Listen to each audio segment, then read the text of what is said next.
Welcome everyone to the Fed Impact webinar on retiring under the FERS MRA+10 rules. Now, if you've been following our webinar for lots of years, you might remember that many years ago, we did a session on MRA+10 to try to get out to the masses of federal employees a better understanding of how this program works. But no doubt, the eyes get wide as dinner plates in our retirement workshops when we talk about MRA+10 because there's a lot of misconceptions. And so I felt compelled to revisit this topic, teach it in a little bit different of a way this time, and try to get the baseline understanding of what MRA+10 is and what it's not, so that if it's something that you're considering, that you're going into it with your eyes wide open.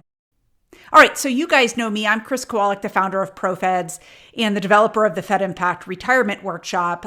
We've got a podcast. We've got all sorts of fun stuff that we do over here. But I love being able to help federal employees dissect the crazy government language that all of their benefits are written in so that they have an opportunity to really understand how the benefits work, how they behave, how they don't work sometimes, maybe the way that they were expecting, and be able to make proactive decisions to have the retirement that you want and not the one that the government has planned for you necessarily.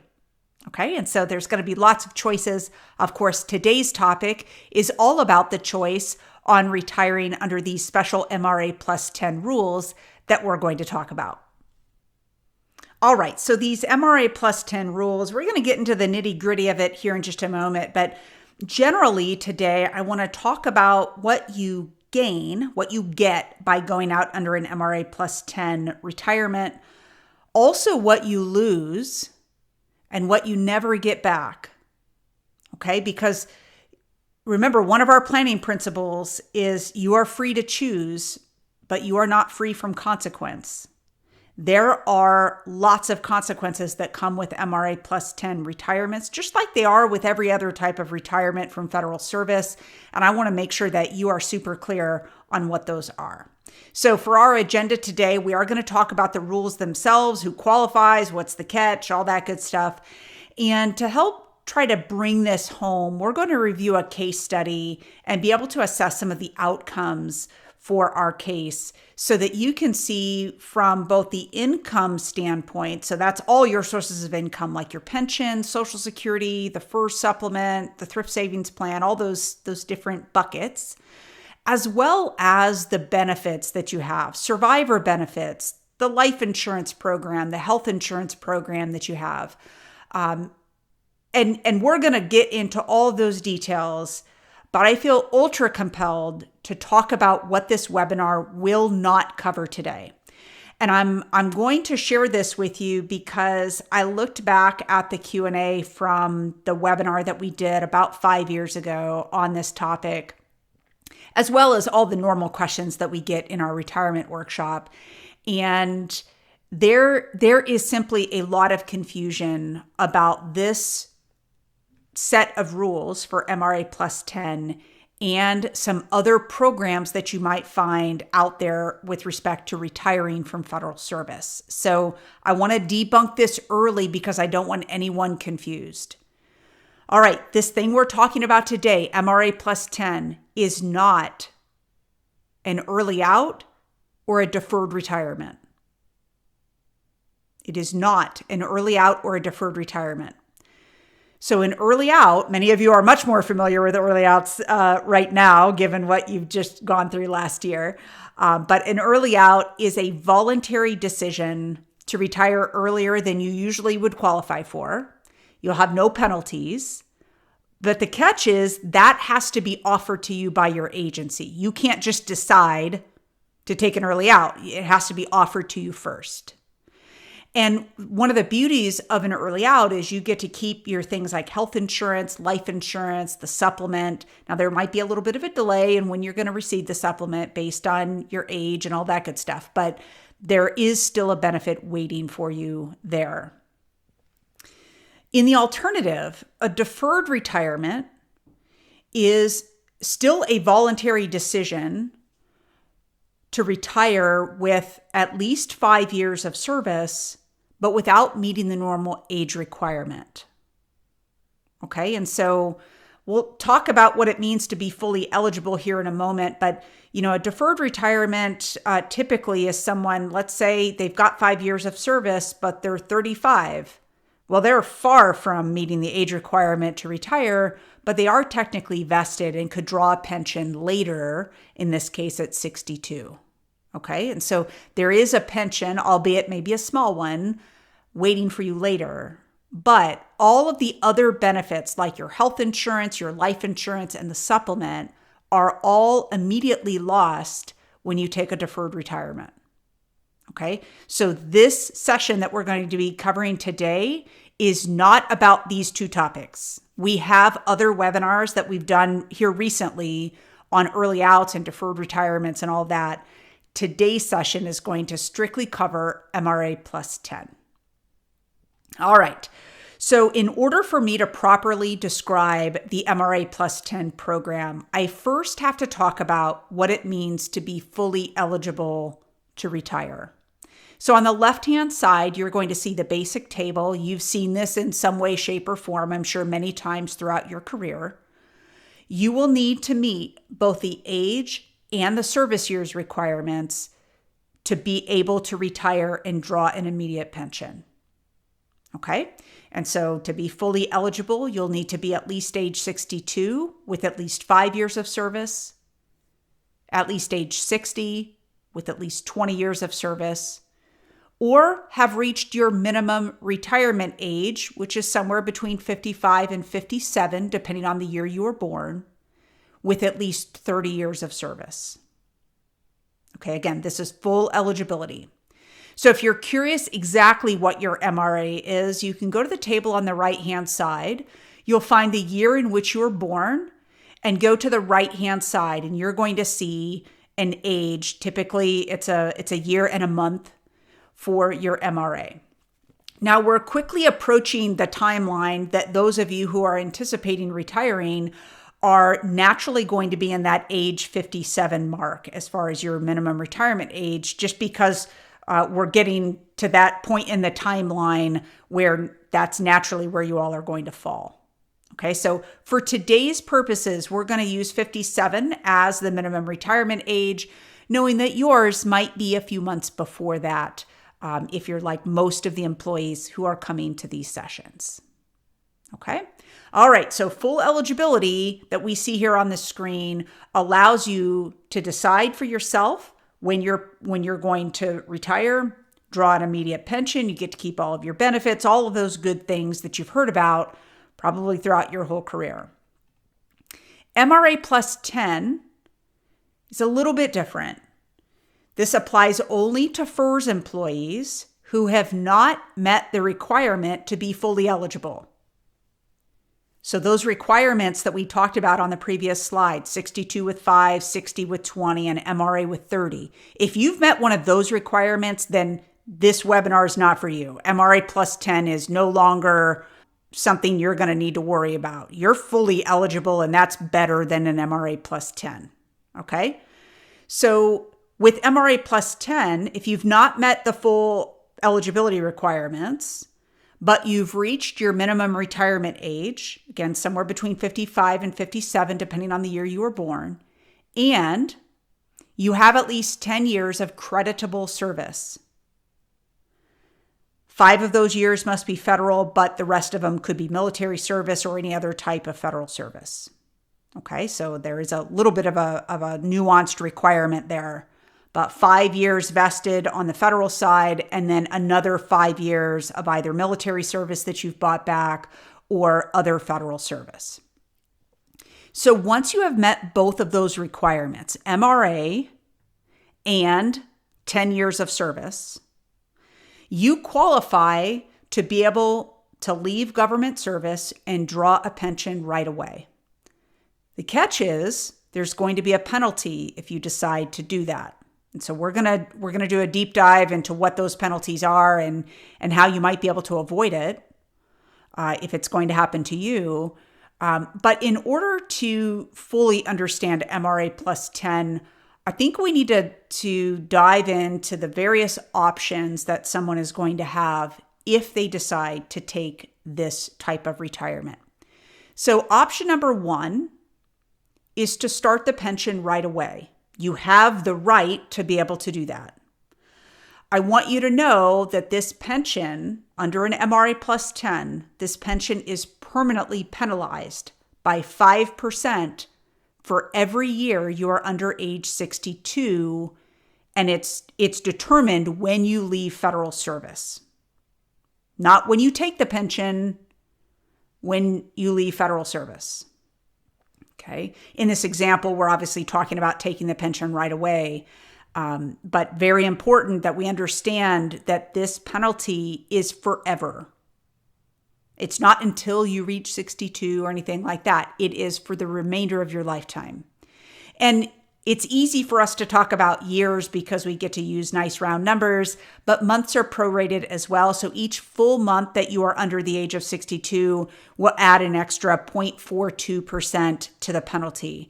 So for instance, on the right-hand side, you will see the whole year hacks, right? At 57, you'd have a 25% penalty. At 58, you'd have a 20% penalty, and so on. But let's say, that you're 57 and 11 months, right? So you're 1 month prior to 58. We're going to take that 20%. We're going to add another 0.42% to give that extra month increment to the penalty. So it'd be 20.42%. Okay. So we're going to kind of operate in those big numbers, the full year numbers for purposes of today's webinar. But I often do get questions like, how are months handled? And it is only full months that you are under 62 that OPM looks at. All right. Option number two is to postpone the pension. Okay. Don't confuse this with deferred that we talked about a few minutes ago, right? That's a totally different type of retirement with other consequences. Here, the postponed pension is where you are voluntarily deciding to wait to get your pension to try to avoid or at least mitigate the penalty. All right, so let me describe how this works, and then we're going to show you an example. In order to avoid the penalty altogether, to completely wipe out the penalty, you have to wait until you either reach age 60 or 62, depending on the number of years of service that you have when you leave federal service.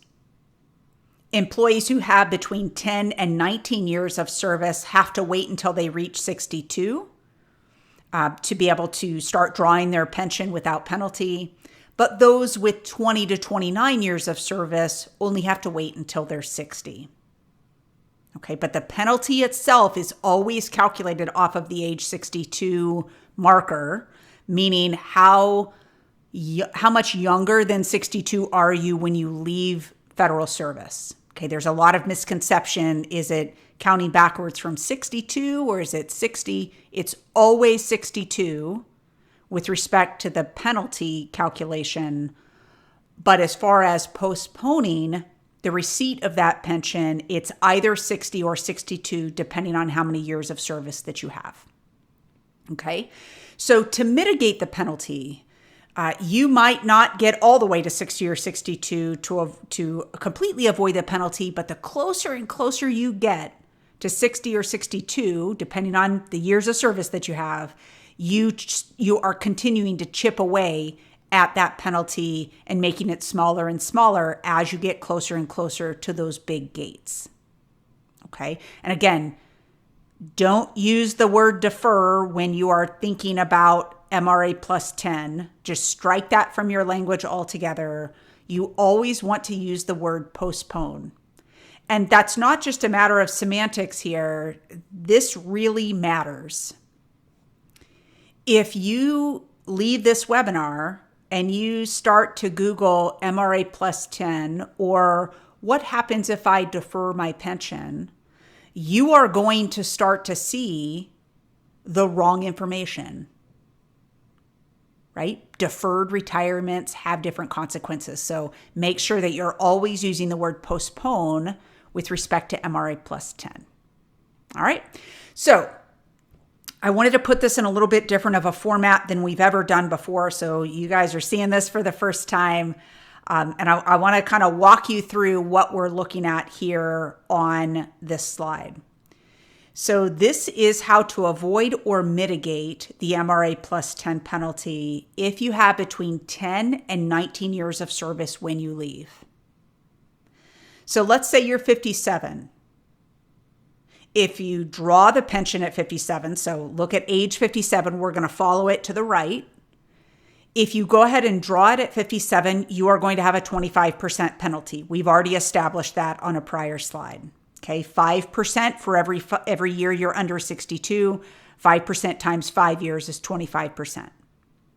If you wait to draw it until 58, your penalty is only 20%. If you wait until 59, it's 15%, and so on, until eventually, in this case, if you were to wait until 62 to draw your pension, you've already left government service at 57, but if you wait to draw your pension at 62, you will have no penalty at that point. The same kind of thing happens if you leave federal service at 58. Of course, there's no option to draw it at 57, but if you go ahead and draw it at the same time that you leave, you're going to have a 20% penalty and so forth. Okay? Now, you'll notice that once we get down to 61, you're going to have a 5% penalty if you go ahead and draw it at 61, but if you wait until that following year, there will be no penalty at that point. Okay, so this just gives a little bit of a cascading effect to where hopefully it's more obvious to you when you are able to draw the pension with no penalty, or at least what the penalty would be if you postponed or waited to receive that pension. But remember, this chart is showing what it looks like if you have between 10 and 19 years of service when you leave. But if you have 20 to 29 years of service when you leave, the chart looks a little bit different. It's got some of the same elements, but some substantively different pieces here. Again, if you leave at 57 and draw at 57, you're going to have a 25% penalty. But notice what happens at age 60.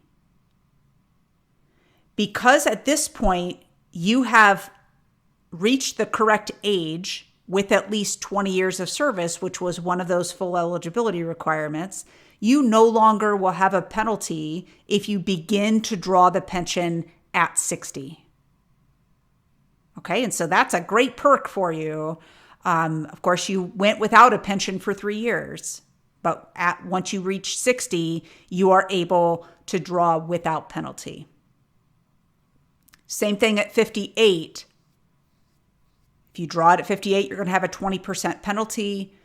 But if you wait until 60, no penalties at that point. And of course, I felt compelled to put age 60 and 61 on here as far as when you leave federal service. If you are already 60 and you have at least 20 years of service, you are already fully eligible to retire. And so you are not eligible for MRA plus 10 because you're fully eligible to retire without any special accommodations. So I hope these two charts have helped to dispel any of the confusion about what the penalty is going to be and what you can do to avoid it or at least mitigate it the longer that you wait. Okay, like I said, hot off the presses, we created these charts specifically for this webinar, so I hope that they're helpful. All right, so let's talk about some very direct consequences that taking an MRA plus 10 retirement will have on your other benefits. If you take an MRA plus 10 retirement, you need to know that you are not now or ever going to be eligible for the special retirement supplement. This is the one that kind of looks like Social Security, but it's paid to FERS employees prior to the age of 62. Even though you're retiring prior to 62, because you are not fully eligible to retire, you are disqualified from the special retirement supplement. Okay, you will never, ever be able to receive that if you go out under MRA plus 10. You're also still going to be eligible for your health insurance and your life insurance coverage, but there's a catch. The catch is FEHB and FEGLI can only be active when your pension is active. So let's say that you voluntarily postpone receiving your pension to avoid the penalty. Your FEHB and FEGLI will temporarily be lost, and then it can be restored when you start to receive the pension later, right? As long as you met the normal enrollment requirements, the 5-year rule and all that you likely know about, as long as you've met all the other requirements to be able to keep FEHB and FEGLI, you would essentially be able to restore it when you start drawing your pension. Okay, and so a lot of times people ask, well, I've heard that for FEHB and FEGLI, you have to be in it for 5 years immediately prior to the time that you're retiring. So if I don't technically retire and draw my pension for, 3 or 4 years, I'm not really enrolled in the 5 years immediately prior. And that's not at all how OPM looks at it. They are looking at the moment that you leave government service. Have you met the 5-year rule at that moment in time? If the answer is yes, then you can do whatever you wish with your pension as far as take it right away with a penalty, postpone it until later to avoid or mitigate the penalty. And when you do so, you are able to restore that FEHB and FEGLI coverage that you originally had. All right, so we talked about the direct consequences on those benefits, but now we have some indirect consequences. If you take an MRA+10 retirement, you will naturally have a lower pension calculation. And it's true for actually a lot of reasons. In fact, you're going to have a lower high 3 average salary, typically, because most of the time people are earning their highest 3 years of earnings at the end of their career. And so if you're not continuing to work and continuing to get those pay raises, promotions, step increases, all of that, you are not continuing to fuel your high 3 average. You're also going to have fewer years calculated in the pension itself than had you waited to be fully eligible, right? If it's going to take you another 3, 4, 5 years to be fully eligible, then those would be extra years put into your calculation at that time that you will not get as an MRA+10 retiree because you didn't work them. And then, of course, we've talked about penalties. We've not seen that in action just yet, but give us a moment. We're going to show you a good case study that shows you what those penalties really look like in real life. But those penalties, of course, are going to chip away at your pension as well. Next, we have survivor benefits. So this is the way the government allows you to protect a portion of your pension for a surviving spouse in the event that you die first. Because it is based on the pension itself, the lower your pension is, the lower the benefit is for a surviving spouse in the event that you die. Okay. Next is the smaller thrift savings plan. You have fewer years to contribute. Of course, fewer years to get your agency match, all of that, and that can certainly add up over time. And then one that's sometimes a little harder to calculate is that smaller Social Security benefit. With fewer years that you're contributing, chances are you've already qualified for Social Security based on just the natural work that you've done with FERS, but they look at 35 years of historical earnings, and every higher year of earning that you have, it kicks out one of your lower years of earnings. And so the longer that you stay contributing to Social Security because you have a job, and that job is at a higher pay rate than some of your other years of earnings throughout your lifetime, you are naturally making that Social Security benefit higher. Again, that's a little bit more complicated and nuanced to be able to calculate, but can definitely make a difference. All right, so I'd like to dive into a case study. And when I went back and looked at the original webinar that I did in 2021 on this topic, I used 3 different people in this case study, and I think it maybe added a little bit of confusion. And so I'm going to use one person that has a couple of different things that they're thinking about. Because frankly, you're one person and you might have 3 or 4 different scenarios that you might be considering too. And so hopefully this one is helpful for you today. So we are going to talk about Wendy. So Wendy is 57 years old. She has 27 years of service, so she is not eligible, at least fully eligible, to retire under FERS, right? She's a few years shy. So here's her current situation. She's got a salary of just over $98,000 a year. She is a really good saver in the thrift savings plan and is maxing out what the government allows her to do, which is based on her age, $32,500 per year. Her Social Security benefit at 62, the estimate right now is $1,200 a month. That's going to come in handy when we start doing some of our calculations. And then when she looks at her FEGLI, her life insurance and her health insurance under FEHB, she has had that for the past 5 years. And so she knows she's qualified already to be able to take those benefits into retirement. But certainly a lot of decisions even around those two benefits that we are not going to be covering today. So that's the situation Wendy is currently in. But let's talk about the scenarios that she's considering. She knows that, of course, one of her options is that she waits until she's fully eligible. That is what she's had in her mind all this time. And so she knows she's got a couple more years or a few more years to go to be able to be fully eligible. The other option is that she could go ahead and retire now and draw the pension right away with a penalty. So this is the MRA+10 retirement with a penalty. The third option is that she could retire now and postpone receiving the pension until later, right? She's going to try to avoid that penalty or at least make it smaller.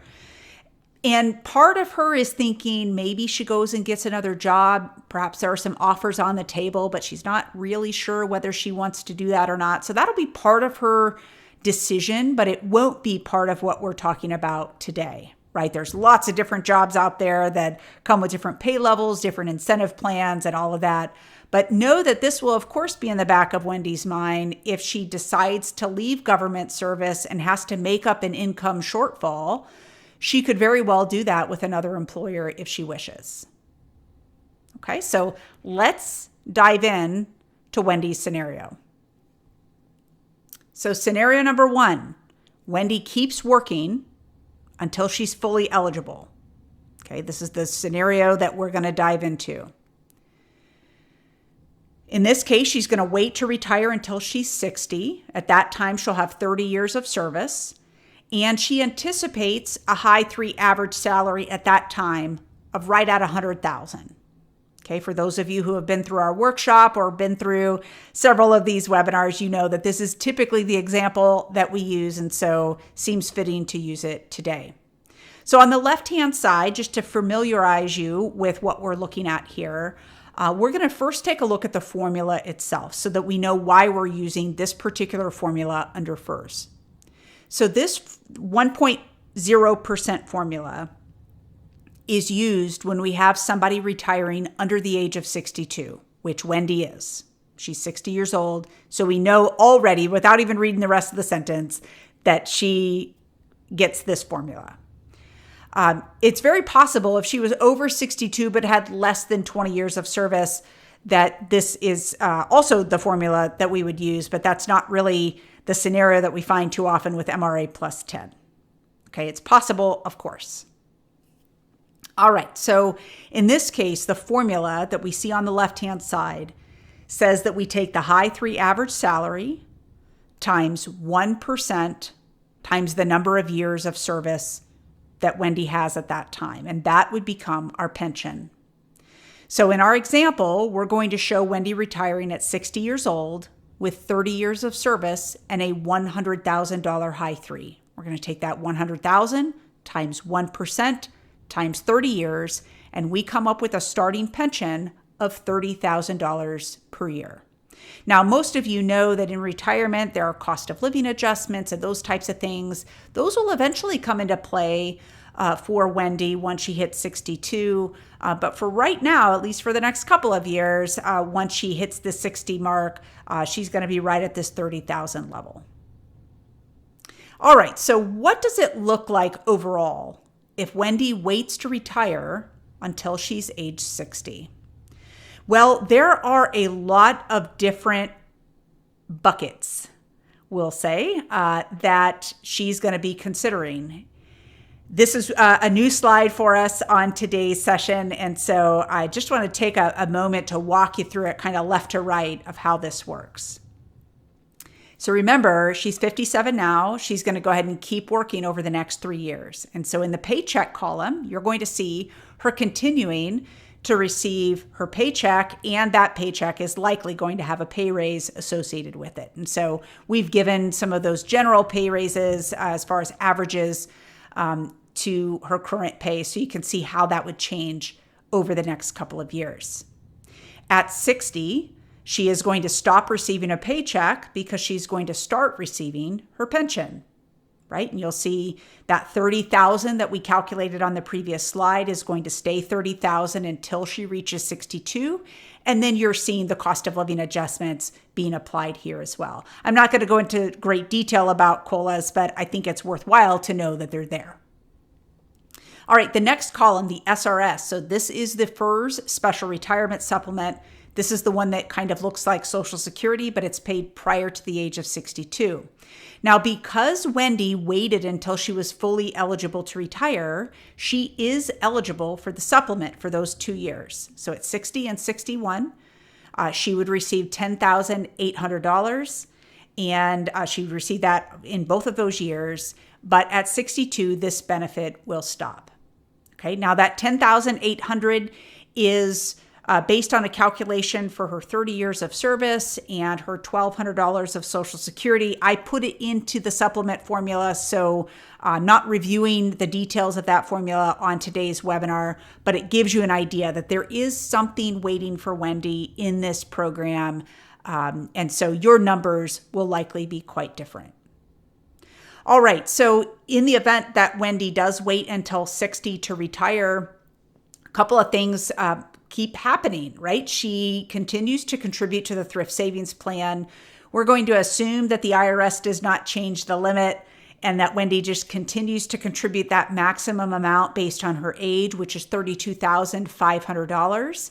And we also know that there's a match on her contributions from her agency. And so she'll continue to get 5% of her salary as the match. And so you're seeing those numbers slightly increase each year.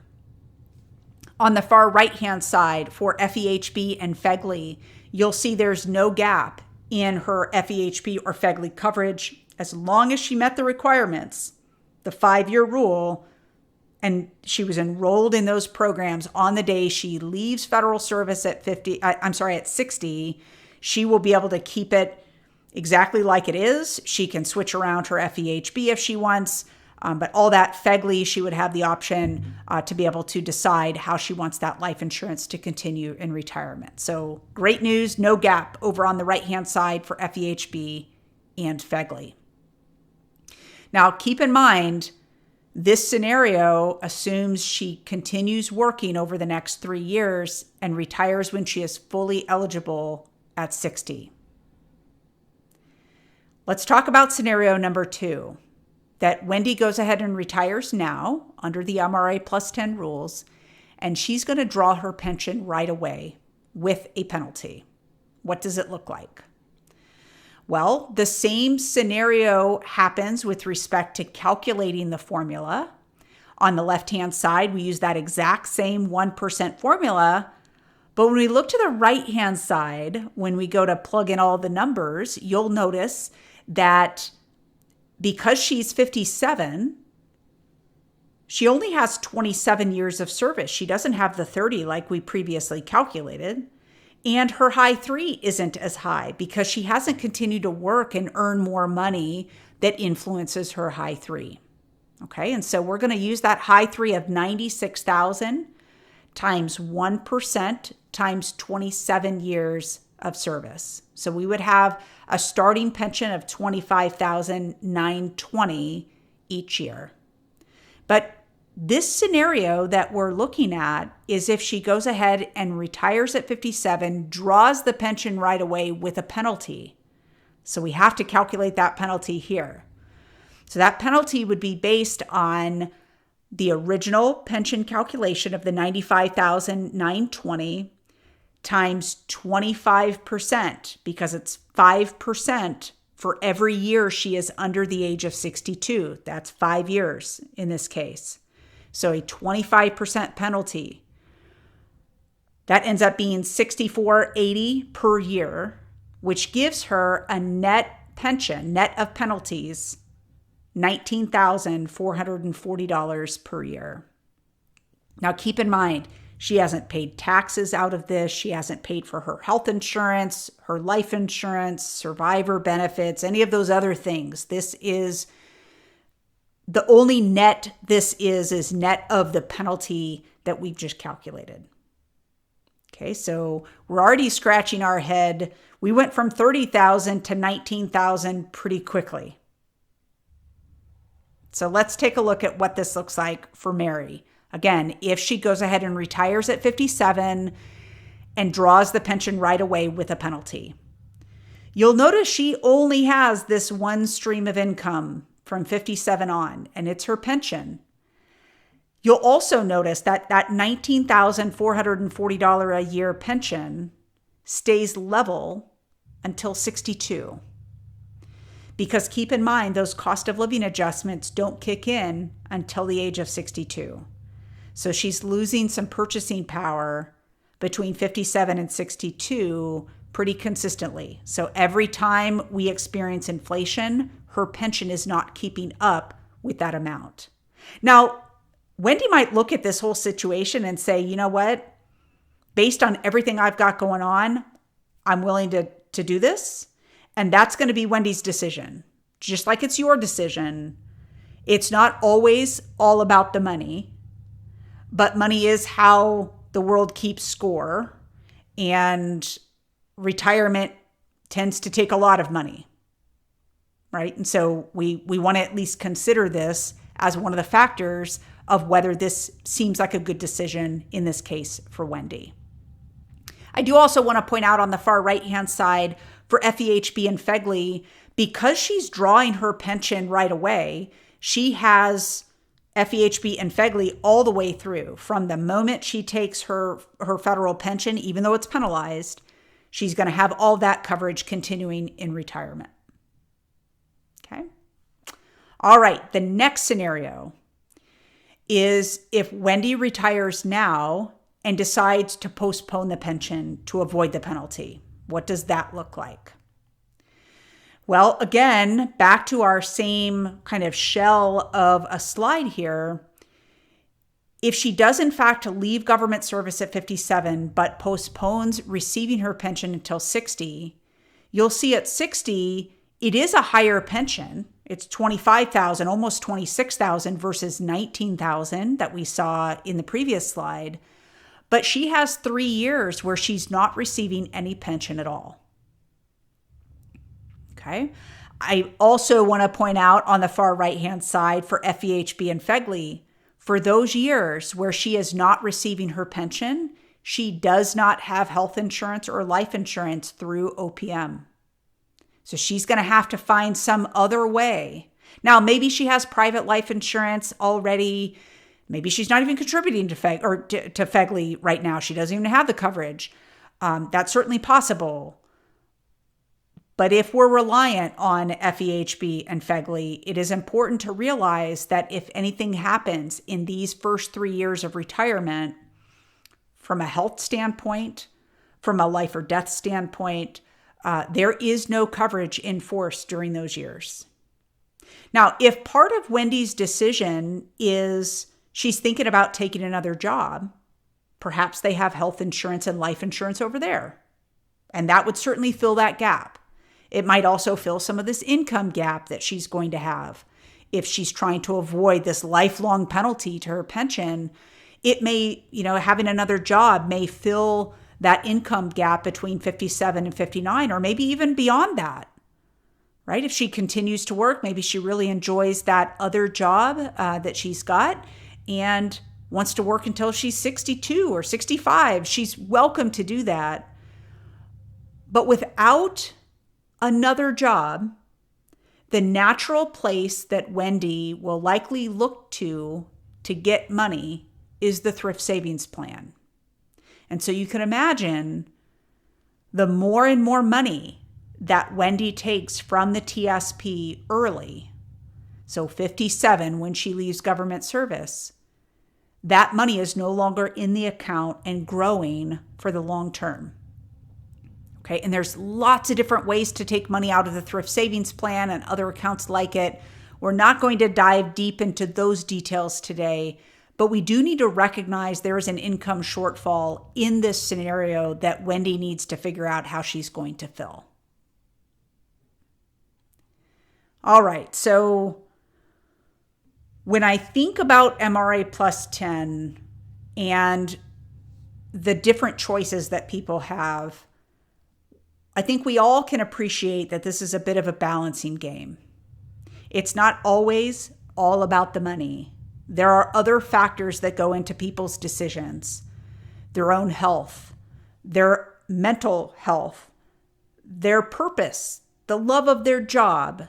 If those things are starting to fall by the wayside and you qualify for MRA+10, there very well may be some great benefit to you taking this type of retirement. What I don't want is a short-term problem that you have. Maybe you don't like your supervisor. Maybe you've got a contentious office space that you work in. You were used to working from home and now you have to commute into the office, and that's a pain in the neck, right? Those things that are relatively temporary in nature that end up causing you to make a decision that you can't take back later. That's the real hope that I have for all of you who are considering this MRA+10 concept. It is a balancing act, and you owe it to yourself to know what's on both sides of that scale. Okay? If your mental health and well-being and purpose of going out and doing the things that you love while you're still healthy to be able to do them, or perhaps you've got a parent that you're taking care of and you need to be present. You've got a special needs child. There's all sorts of reasons why someone might very well take the MRA+10, but I never want it to be a blind decision where you don't realize the financial consequences on the other side of that decision. Okay, so here's the good part. Wendy is the one who gets to pick the winner, right? We know we love gold, right? We just finished up the Olympic Games and we love to see those golds coming home. Gosh, bronze and silver are pretty good too. But Wendy is the one who gets to be the judge. Nobody else. Nobody else has a say in this. The agency has no control over whether Wendy decides she's going to go ahead and retire, whether she's going to take the pension right away with a penalty, whether she's going to postpone receiving that pension so she avoids the penalty. She is the one who gets to decide. And so when it's your turn to go through all these details and figure out what this means for you, you are the one who gets to pick the winner for your own life. Okay? Remember, you are free to choose, but you are not free from consequence. There are some big financial consequences to the MRA+10 scenario that I want you to really consider carefully before you make any of those big decisions.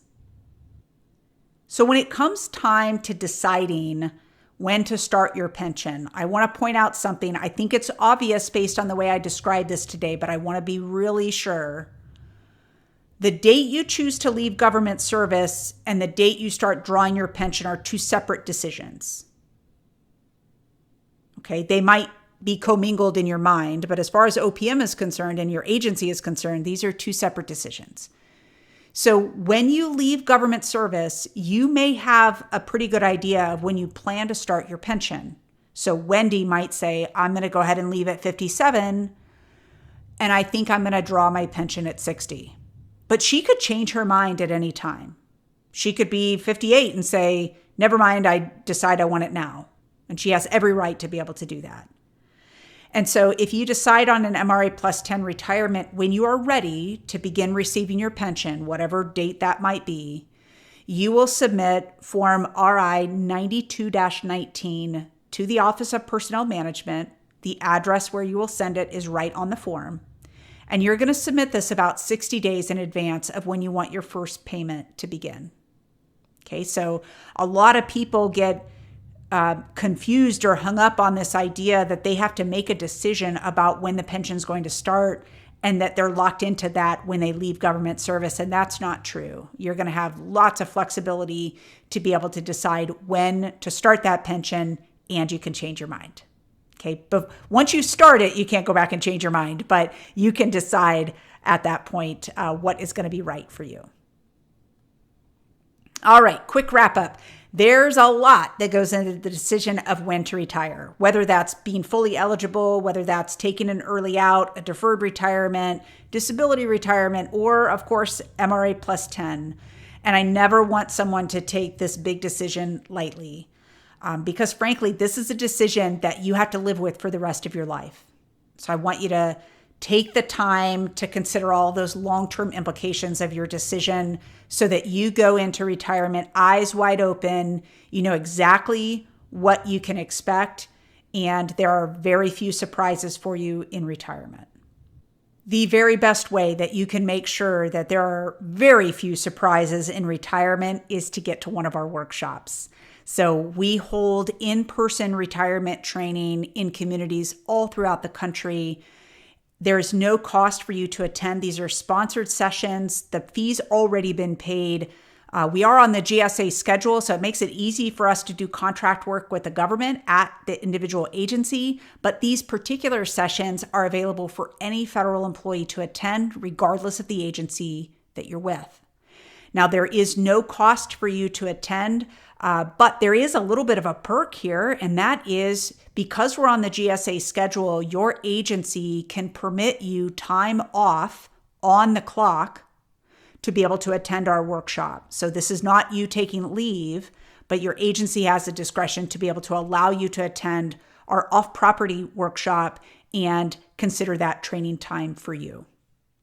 Okay, in those workshops, we cover all of the federal benefits topics and the decisions that you're going to be making so that you have a really good checklist of those things. And probably one of my favorite parts of the workshop is that we have one-on-one help that's available following the workshop in the weeks following to be able to get clarity by reviewing your numbers in the Fed Impact Benefits report that we're going to prepare for you and really make that as clear as possible for you so that you can see what those numbers are going to look like and avoid those surprises. So you can see all the details of our workshops by going to fedimpact.com/attend. Hey, thanks for watching. To stay up to date on your federal benefits, subscribe to our channel and give a like so that you're sure to see more videos like this one right in your feed. And while you're here, check out a few of our most popular videos to help you retire with confidence.